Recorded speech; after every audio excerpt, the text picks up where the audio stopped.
taillight being completely flattened, the bumper being curled up like a pretzel, everything being, shoved in.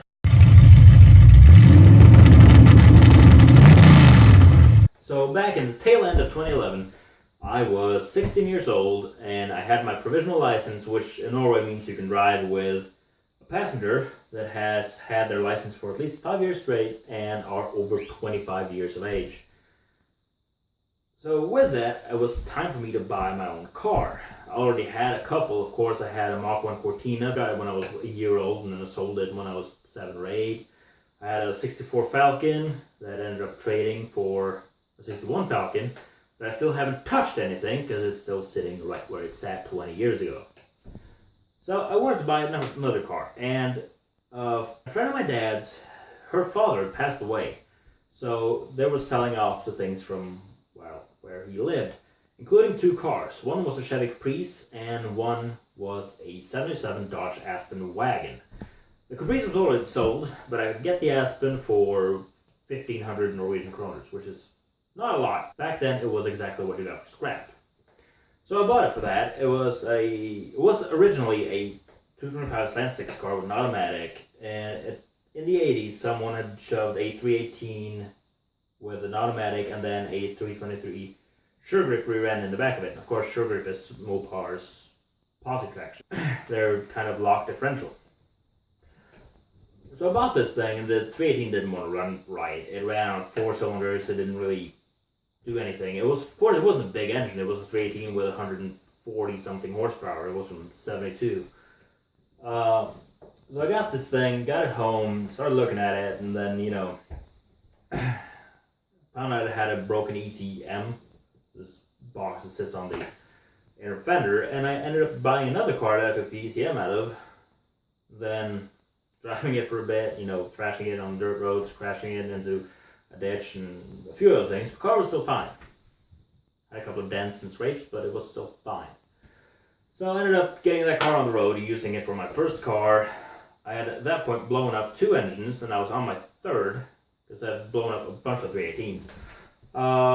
That engine, it ran for a bit. I blew it up in December, and I got my license in July. So then the car sat for 1.5 years before I shoved another engine into it. It was with this engine that I was at this town that I mentioned in the earlier video. One end, back where I turn into to go sideways with Volvo, in the middle of that street there is a parking garage that I turn into with the Aspen, with a passenger, and at this point I hadn't driven the Aspen in a while. I've driven some cars that were a bit shorter. So I go in there, keeping good speed down that hill, and it's not a big opening to go in sideways because you have to go in at an angle to make it. Because the road down is like this, and then the entrance is right here, so you have to go in like that. I ended up coming in there having about 30 miles an hour on the speedo, which is 50 kilometers an hour, and set it up just as I turn in, set it up to go sideways. So I put it down into second, because right now in that car there's a fully prepped, full manual valve body, shift kitted 904.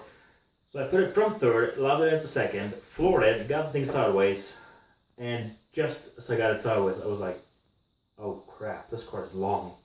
So I turned, look out the rear window, and then in the moment that I turn, I just hear boom, and I'm in the concrete wall.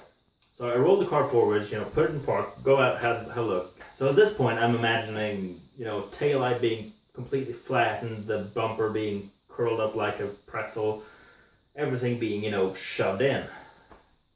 And I go around the bend there, and I go around the corner of the car, and I'm like, oh, please God. And I open my eyes, and it's just, I couldn't see any damage.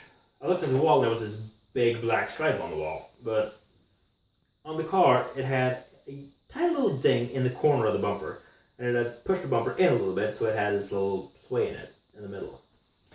But it was nothing else was touched on that car. It was completely fine. The only damage it had was this tiny little dent in the corner of the bumper. So I got in, sliding it around again, stupidly, to do it, same thing again, but except this time I didn't hit it with the back. I came around, and up front I have this big bull bar off of a Chevy Silverado. And went around there, and I saw I was right on course to hit one of the big pillars in there. And I slammed on the brakes, but the brake master had worn so badly out and it started leaking that when I put my foot to it, the brakes didn't work. So I pumped it twice and it started catching, but I managed to stop this far away from that pillar with a big bull bar. So that car is not really being driven much more. Of course, now it has a lot more power in it. It has another engine because I blew the old one up again. And I even blew this one up once. But right now it has a lot more power in it. It's about 400 horsepower engine, which means it's not 400 at the wheels.